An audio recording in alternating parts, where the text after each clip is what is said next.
الحمد لله وحده والصلاة والسلام على من لا نبي بعده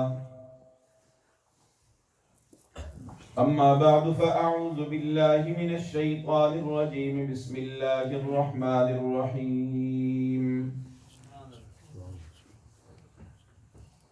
وإنك لعلى خلق عظيم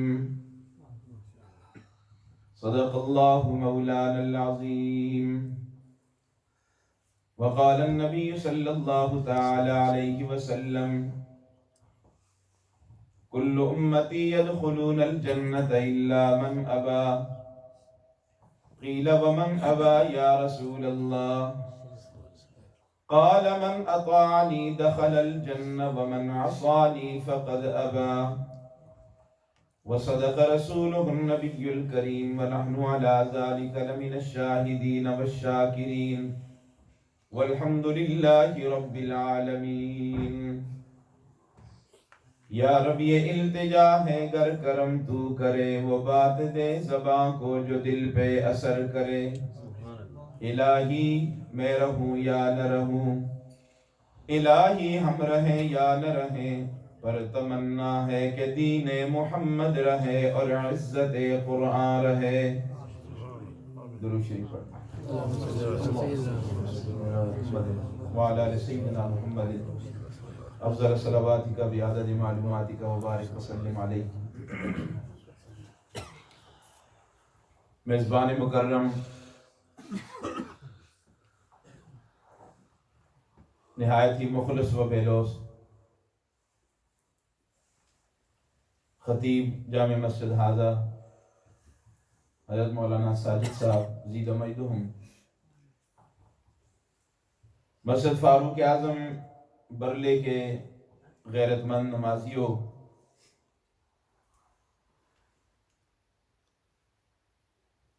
کافی سالوں سے آپ کے ہاں آنا ہوتا ہے، آپ سے ملاقات بھی ہوتی ہے، آپ کا دیدار بھی ہوتا ہے، گفتگو کرنے کا بھی موقع اللہ نصیب فرما دیتا ہے۔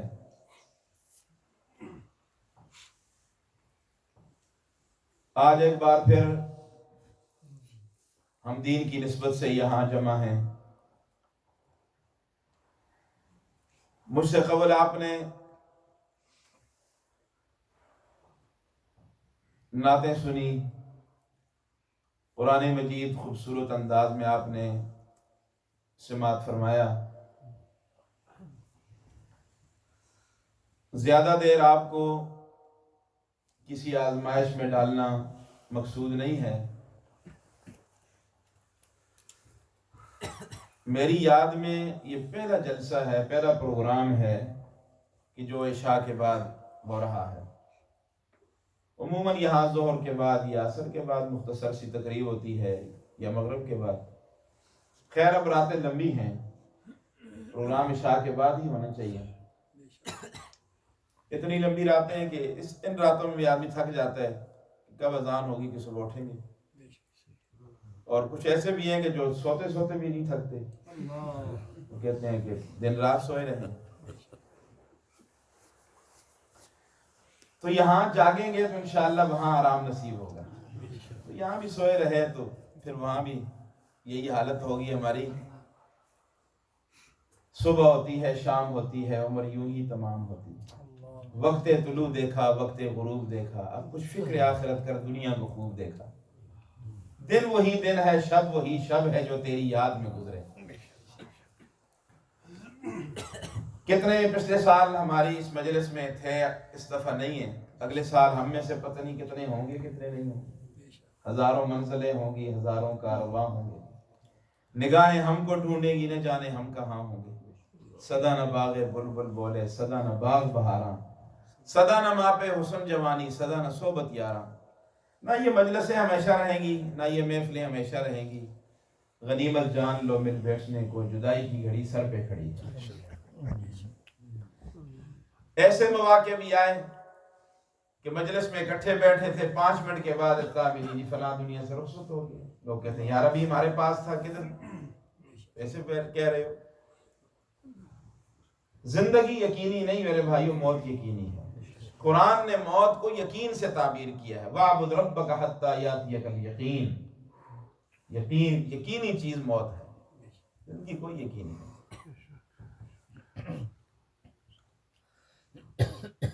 میرے دوست تھے بچپن کے، بڑی محبتوں سے نوازتے تھے، آپ کی اس مسجد کے امام بھی رہے، مولانا عزیز الحق ہزاروی صاحب رحمۃ اللہ علیہ، انہی کی دعوت پہ میں آیا تھا، یہ انہی کی دعوت کا یہ تسلسل آگے چل رہا ہے۔ آج ان کی اولاد بھی ہے، مدرسہ بھی ہے، مسجد بھی ہے، آپ ان کے مقتدی بھی ہیں، وہ نہیں ہیں۔ ان چیزوں کو ہم، ان لمحات کو یاد رکھیں۔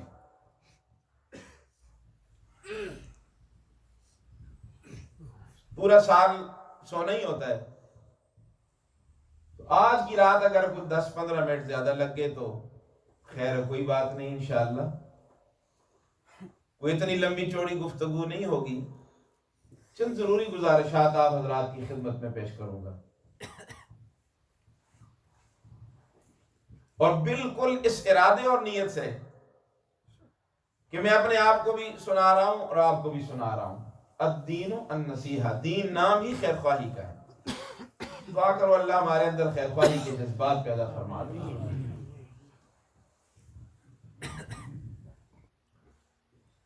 حضور علیہ السلام پہ میں اپنی گفتگو کا آغاز یہاں سے کر رہا ہوں، اور بس یہی حدیث کے چند گوشے آپ کو سنا کے پھر آپ سے اجازت چاہوں گا۔ آپ پہ جب پہلی وحی آتی ہے اور اس وحی کا اتنا بوجھ، اتنی شدت تھی کہ آپ کو بخار کی کیفیت سے دوچار ہونا پڑا، جسم پہ لرزہ طاری ہو گیا، کب کبھی طاری ہے، اور اسی حالت میں آپ خاتون اول خدیجہ الکبریٰ رضی اللہ تعالی عنہا کے پاس آپ تشریف لائے۔ اچھی بیوی ہو تو انسان کو سکون مل جاتا ہے، تھکا ہوا خاوند گھر میں آئے، آگے سے وہ بھی پڑ جائے تو ماشاءاللہ سے۔ میں کہا کرتا ہوں، با کردار با اخلاق بیوی فقیر خاوند کو بھی بادشاہ بنا دیتی ہے، بد کردار اور بد اخلاق بیوی خاوند بادشاہ ہے تو وہ بھی فقیر بن جاتا ہے۔ قرآن کہتا ہے تمہارے لیے ہم نے یہ جوڑے جوڑے جو بنائے، بیویاں بنائی، تسکنوا الیہا، تم سکون حاصل کرو۔ آج دین سے دور ہونے کی وجہ ہمیں نظر آ رہی ہے، جو خواتین دین سے دور ہیں اور جو مرد بھی دین سے دور ہیں، ان کے گھروں کا ماحول ٹھیک نہیں ہے، باہر بڑے پھنے خان پھرتے ہیں، ٹیڑے ٹیڑے ہو گئے، گھر میں بیوی سے اس طرح، توبہ، گھر میں داخل نہیں ہو سکتے۔ کئی ساتھی مجھے کہتے ہیں جب سارا دن باہر ہی گزارتے ہیں جی، مشکل ہوتا ہے گھر میں رہنا۔ یہ کیا زندگی ہے، یہ کیا زندگی ہے؟ قرآن کہہ رہا ہے وَجَعَلَ بَيْنَكُمْ مَوَدَّةً وَرَحْمَةً، خاوند بیوی کے درمیان اللہ رب العزت نے دو چیزیں قائم کی ہیں، ایک مودت اور ایک رحمت۔ علماء بیٹھے ہیں، مودت کا زمانہ جوانی کا زمانہ ہے، اور رحمت کا زمانہ بڑھاپے کا زمانہ ہے۔ جب جوانی میں ہوتے ہیں تو ایک دوسرے سے بے تکلفی ہوتی ہے، اور کبھی ناز نخرے میں خاوند سخت بات کر دیتا ہے، کبھی بیوی سخت بات کر دیتی ہے، لیکن جب بڑھاپا آتا ہے تو پھر رحمت ہی رحمت ہوتی ہے۔ کہیں کسی شادی میں جاتے ہیں تو بوڑھے کو فکر ہوتی ہے، ہماری بوڑھی کا خیال کریو کہ روٹی بھی کھا دی ہے کہ نہیں، اس نے کھانا بھی کھایا نہیں کھایا، اور بوڑھی کو خیال ہوتا ہے کہ میرا بوڑھا بھی باہر، اس کا بھی خیال رکھنا، کہیں کھانے کے بغیر نہ رہ جائے۔ یہ رحمت کے معاملے ہوتے ہیں۔ یہ ہمارا دین یہ محبتیں سکھا رہا ہے، یہ پیار سکھا رہا ہے۔ اللہ کے محبوب صلی اللہ علیہ وسلم کی رسالت کا جہاں سے آغاز ہوتا ہے تو وہاں سے بھی پہلا واسطہ جب پڑا تو ایک خاتون سے پڑا جسے خدیجہ الکبریٰ کہتے ہیں، کہ رضی اللہ تعالی۔ آپ نے اپنی ساری گرانی، ساری پریشانی آ کر کس کے سامنے بیان کی؟ اپنی بیوی کے سامنے۔ اس لیے قرآن کہتا ہے نا ہن لباس لکم وانتم لباس لہن، بیوی خاوند کے لیے اور خاوند بیوی کے لیے لباس ہے۔ جو راز و نیاز کی باتیں آدمی اپنی ماں کے سامنے بھی نہیں کر سکتا وہ بیوی کے سامنے کرتا ہے. کتنا اللہ نے پیار رکھا ہے, کتنی محبتوں والی چیزیں رکھی ہیں. خاوند بھی اکڑا ہوا ہو اور بیوی بھی اکڑی ہوئی ہو تو زندگی اچھی نہیں گزرتی میرے بھائیو. دین سیکھو, علماء کی مجلسوں میں بیٹھو, شادی سے پہلے کسی عالم دین کو بلاؤ, ایک ورکشاپ ہو, سکھایا جائے کہ خاوند کے حقوق کیا ہیں اور بیوی کے حقوق کیا ہیں. نہیں, آج ہم یہ نہیں سیکھتے. ہم کہتے ہیں خواہشات پورا کرنے کا نام نکاح ہے. نہیں میرے بھائی, خواہشات کی تکمیل تو جانوروں میں بھی ہوتی ہے. لیکن آپ بتائیں کہ جو خوبیاں اللہ نے حضرت انسان کو دی ہیں اور پھر مسلمانوں کو دی ہیں, کیا یہ جانوروں میں ہیں؟ حتیٰ کہ وہ بھی ہیں کہ جو انسانی شکل میں جانور ہیں, تو کیا یہ چیزیں ان کے اندر بھی ہیں؟ خواہش پوری کی بس ختم. مرد ادھر جا رہا ہے, عورت ادھر جا رہی ہے, اور جو ان سے کوئی نئی جنس تشکیل پاتی ہے ان کو بھی نہیں پتا کہ ہمارا باپ کون ہے اور ہماری ماں کون ہے. شکر کرو اللہ کا, اللہ کا شکریہ ادا کرو, ہر وقت اللہ کا شکریہ ادا کرو کہ اللہ نے یہ نسبتیں ہمیں نصیب فرمائی. آج ایک بچے کو یہ پتا ہوتا ہے کہ یہ میرا باپ ہے اور یہ میری ماں ہے. یہ اسلام کے صدقے میں سب کچھ ملا ہے. یہ سکھاؤ اپنے بچوں کو. تو آپ نے آ کر کہا خدیجہ بہت پریشان ہوں, میرے کاندھوں پہ بڑا بوجھ آ گیا ہے, کیا کروں گا, کیسے اٹھاؤں گا. آج کی مادہ پرست خاتون ہوتی, کہتی کیا ضرورت ہے بوجھ اٹھانے کی, سجے سجائے معطر حجرے میں بیٹھ جاؤ, مریدوں کی جیبیں خالی کرو, کام چلتا رہے گا, میری پیری میں زور رہنے دے, چشم عالم کو کور رہنے دے. کیا ضرورت ہے کچھ سخت بات کرنے کی, تانے برداشت کرنے کی. نہیں, حوصلہ دیا, ہمت بڑھائی. کون کہتا ہے کہ اسلام کے لیے عورتوں نے قربانیاں نہیں دی؟ کون کہتا ہے یہ صنف نازک ہیں؟ وہ کام عورتوں نے اسلام کے لیے کیے, مردانگی بھی ان کے سامنے شرم سے سر جھکا رہی ہے. اللہ نے کام لیا عورتوں سے, اور یہ خاتون اول ہے. میں کہتا ہوں اللہ کے محبوب کی نبوت اور رسالت میں اگر ترقی ہوئی ہے تو اس کے پیچھے ایک خاتون کا کردار ہے. آج بھی ایک کامیاب مرد کو دیکھو نا, اگر بیٹا کامیابی کی طرف جا رہا ہے سمجھ جاؤ پیچھے ماں کی دعائیں ہیں, اور خاوند کامیابی کے راستے پہ گامزن ہے سمجھ جاؤ بیوی کی دعائیں ہیں. بیوی کی دعا بھی لگتی ہے. جب کوئی مشکل ہو نا تو اپنی بیوی سے دعا کروایا کرو, بیوی کی دعا قبول ہوتی ہے. پیر میں نہیں کہہ رہا کہ آپ اس کو پیر بنا دیں, لیکن دعا ضرور کروائیں اور ان کے حقوق کا خیال رکھا کریں. ہمارا دین تو پیار کا سبق دیتا ہے, محبتوں کا سبق دیتا ہے. کہیں خواتین اسلام ناراض نہ ہو جائیں کہ یہ ساری خامدوں کی باتیں ہو رہی ہیں. اللہ کے محبوب صلی اللہ علیہ وسلم نے جہاں خامد کے حقوق بیان کیے وہاں عورتوں کے حقوق بھی بیان کیے, اور اللہ کا قرآن بھی یہی کہہ رہا ہے وَلَهُنَّ مِثْلُ الَّذِي عَلَيْهِنَّ بِالْمَعْرُوفِ. اگر مردوں کے حقوق ہیں عورتوں کے بھی حقوق ہیں. رحمت للعالمین صلی اللہ علیہ وسلم نے فرمایا تم میں سے بہتر وہ ہے کہ جو اپنی بیوی کے ساتھ اچھا برتاؤ کرنے والا ہو, اور جو خاوند اپنی بیوی کی سخت بات بھی ناز نخرے میں برداشت کر لے گا, اس کو غصہ نہیں آئے گا, خیر ہے کوئی بات نہیں, اللہ اس خاوند پہ جنت کو واجب کر دیتے ہیں. روایت میں آتا ہے خاوند گھر میں داخل ہوتا ہے اور بیوی کو مصافحہ کرتا ہے, یوں سلام کرتا ہے. وعدہ کرو سلام کرو گے نا انشاءاللہ. اس میں کوئی غلامی نہیں ہے, غلط بات ماننے میں غلامی ہے. فرمایا خاوند بیوی کو یوں مصافحہ کرتا ہے. لوگ کہتے ہیں ہمارے کلچر میں نہیں ہے, یہ بازار میں پھیرنا کلچر میں ہے, بے پردہ ہونا یہ ہمارے کلچر میں ہے. لیکن جو بات اسلام بتا رہا ہے کہ اس کو ہم نہیں ماننے کے لیے تیار, ہمارے کلچر میں نہیں. ہم کب بیویوں کو سلام کرتے ہیں شاہ صاحب, عجیب مسئلے بیان کرتے ہیں.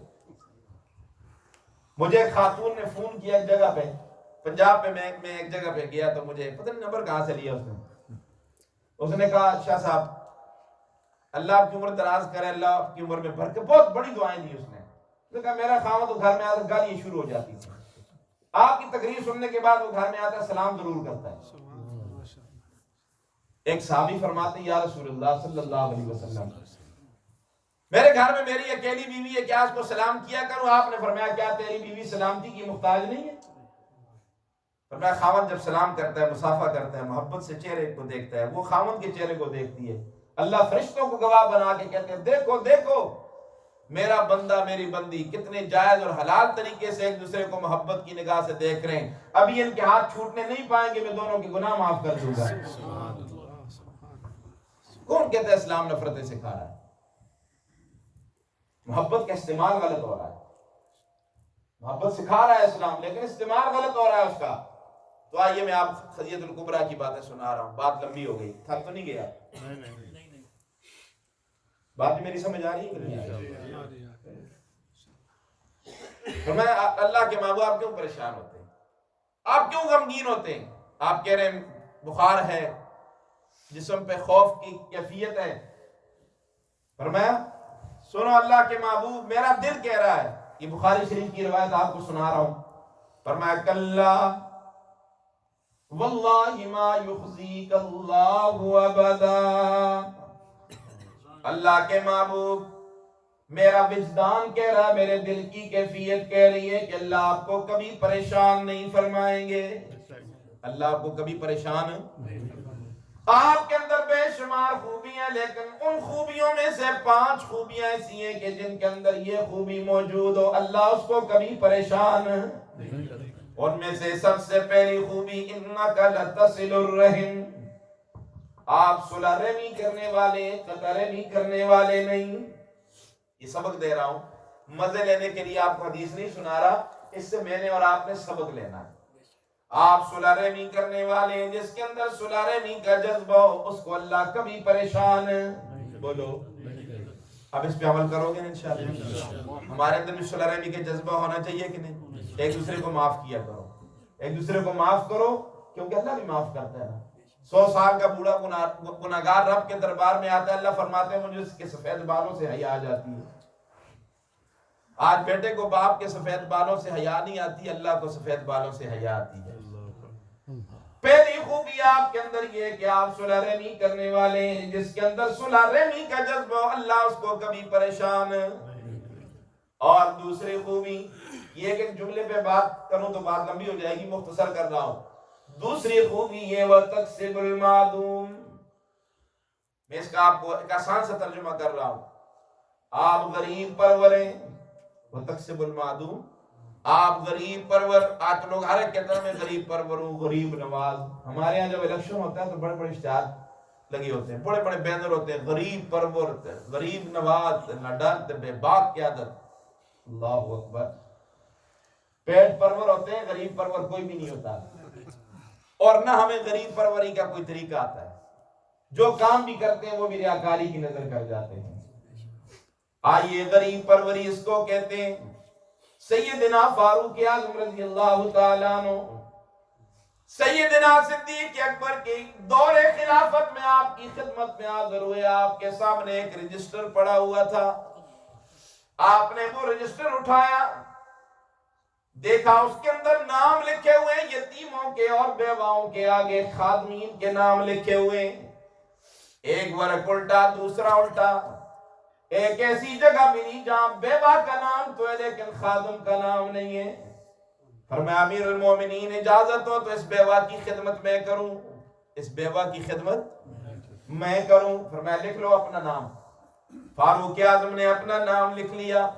دوسرے دن صبح ہوئی، بیوہ کے دروازے پہ پہنچے، دستک دی، بیوہ دروازے کے پیچھے آ کر پوچھ رہی ہے کون؟ فرمایا عمر آیا خدمت کے لیے، آپ تیرے گھر میں جھاڑو دینے کے لیے، برتن مانجنے کے لیے، خدمت کے لیے عمر آیا ہے۔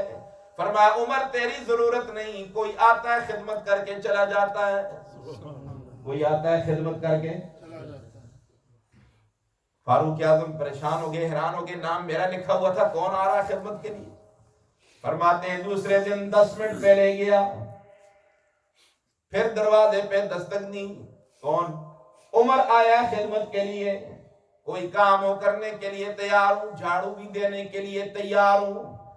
فرمایا عمر تیری ضرورت نہیں، کوئی آتا ہے خدمت کر کے چلا جاتا ہے، جھاڑو بھی دیتا ہے، میرے برتن بھی صاف کر دیتا ہے۔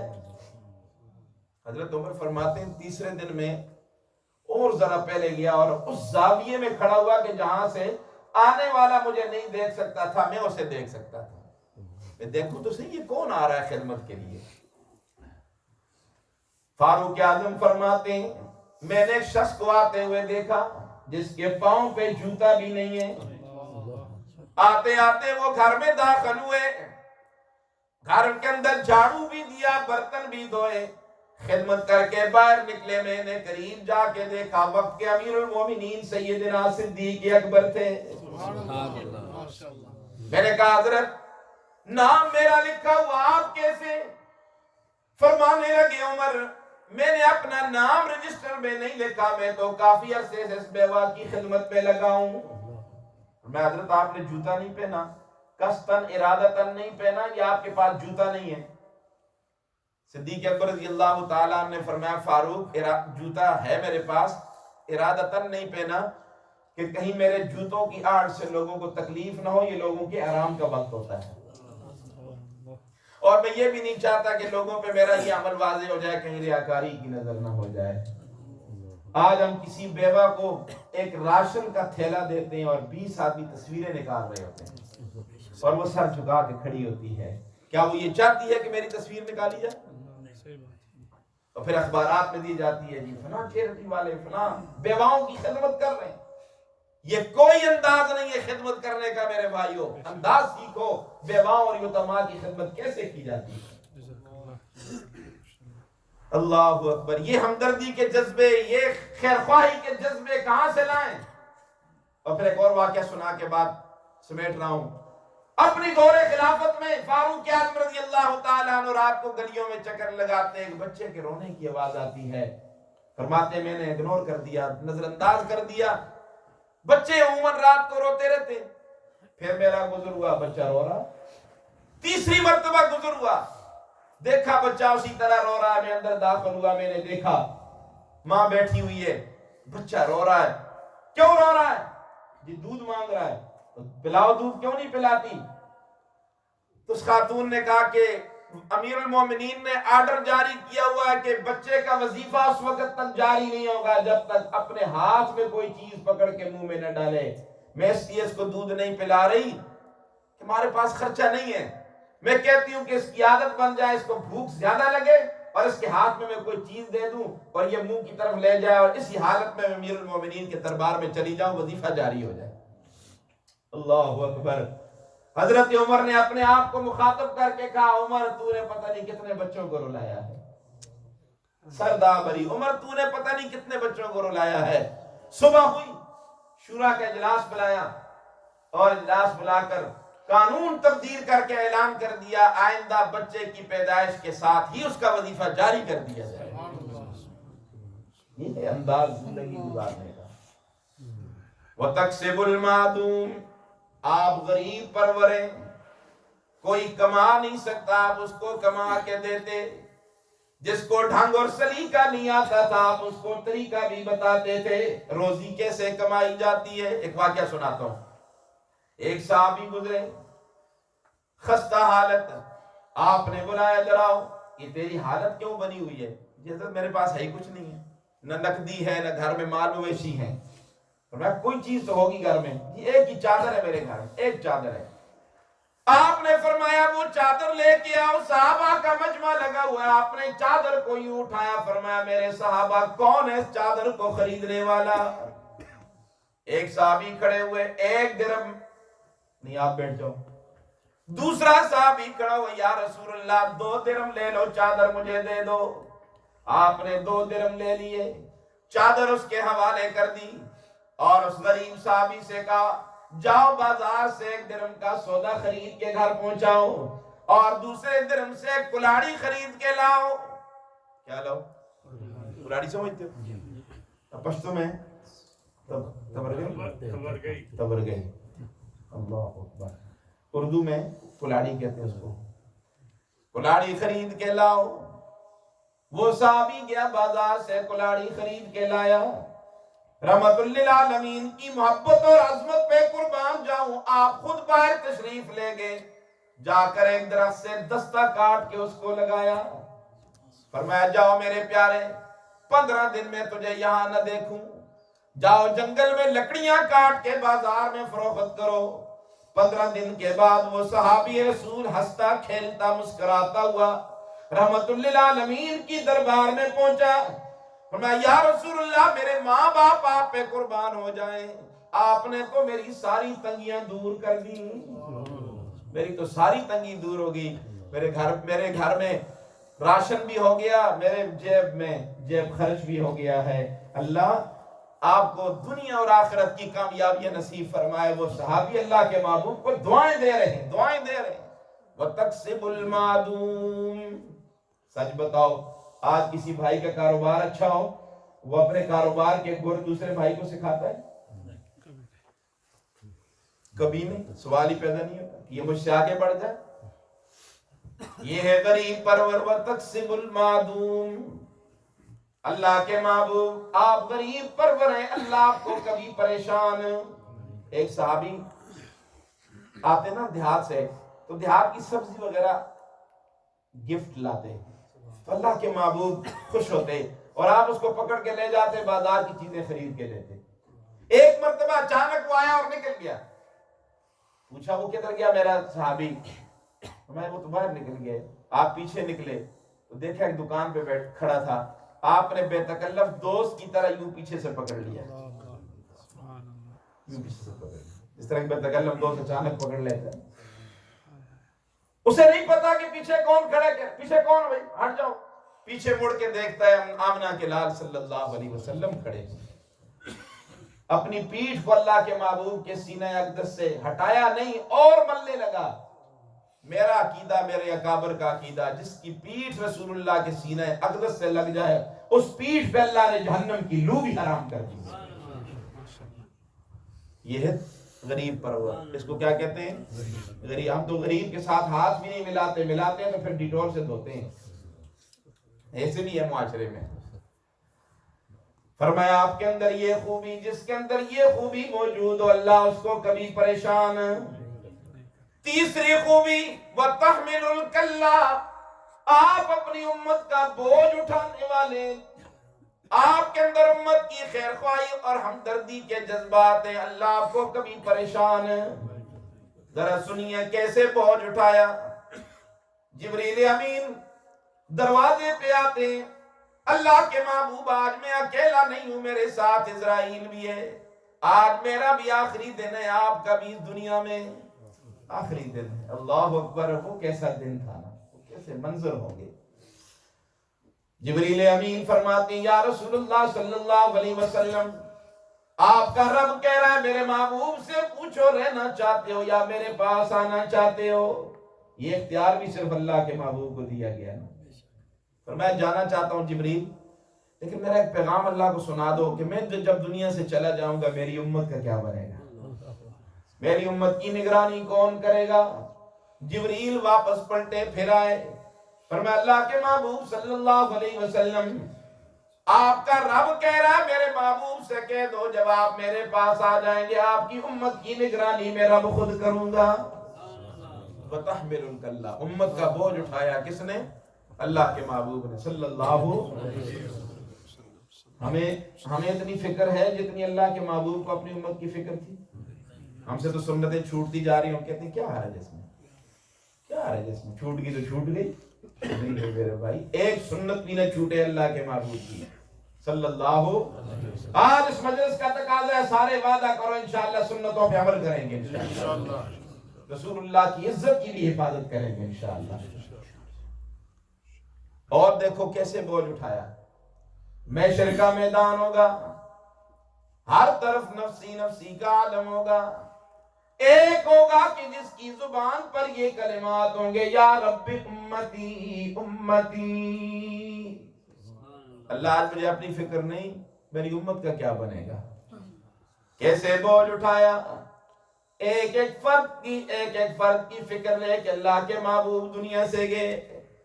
یہودی کا بچہ بیمار پڑا ہے، فرمایا صدیق اور فاروق اٹھ کے کھڑے ہو جاؤ نا، میرے ساتھ چلو، ہمارے پڑوس میں یہودی کا بچہ بیمار ہے۔